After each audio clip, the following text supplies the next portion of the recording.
Dear Orville Francis, my name is Dorothy McComb, older sister to your mother, Catherine.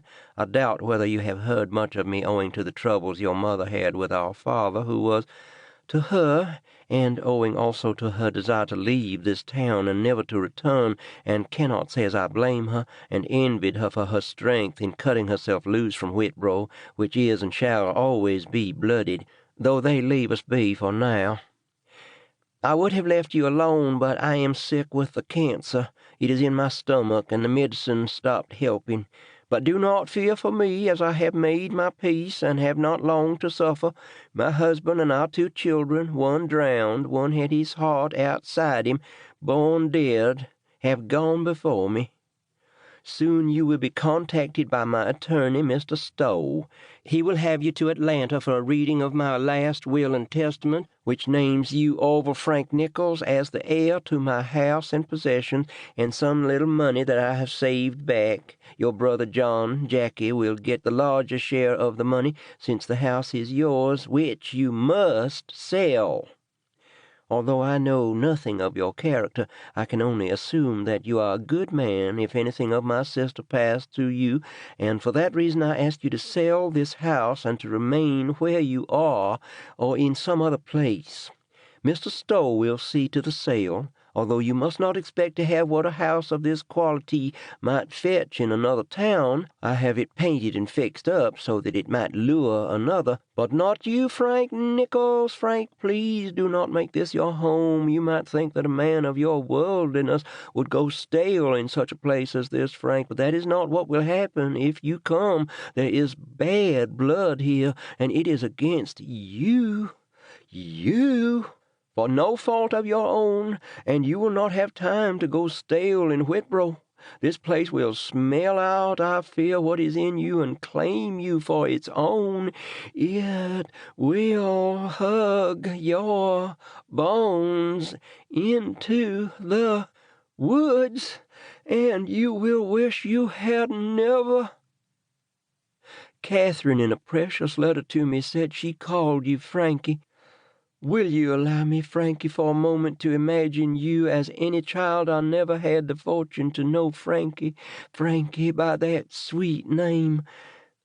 Your aunt, my stomach hurts, and I must stop. Hopes to meet you in Canaan's land.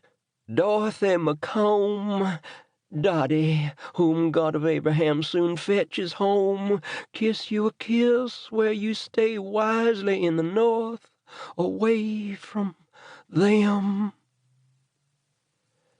That was the typed letter I got in February.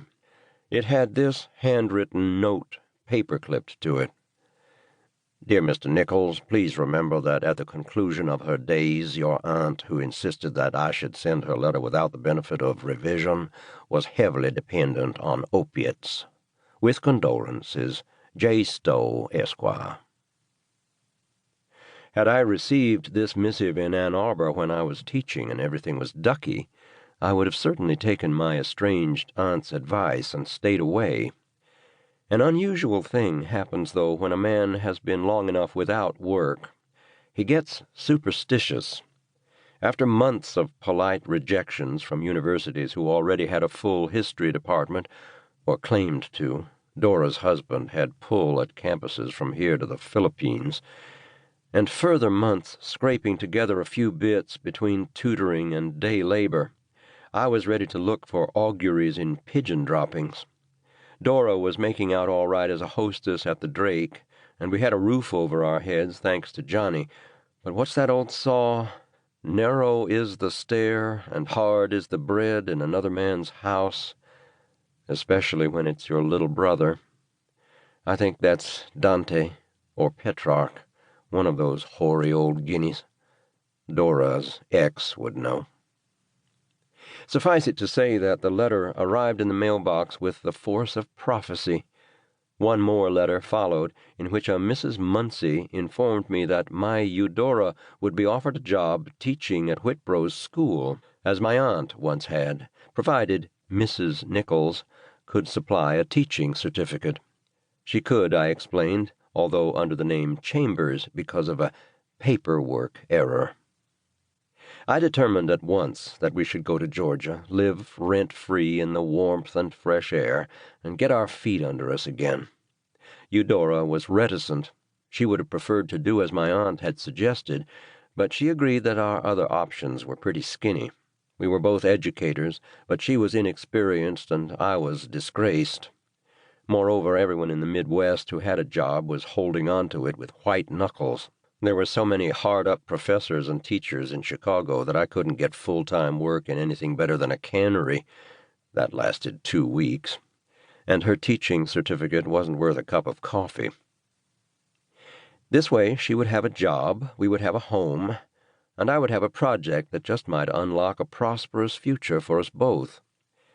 That is why, and how, in the summer of 1935, we settled into our rural castle.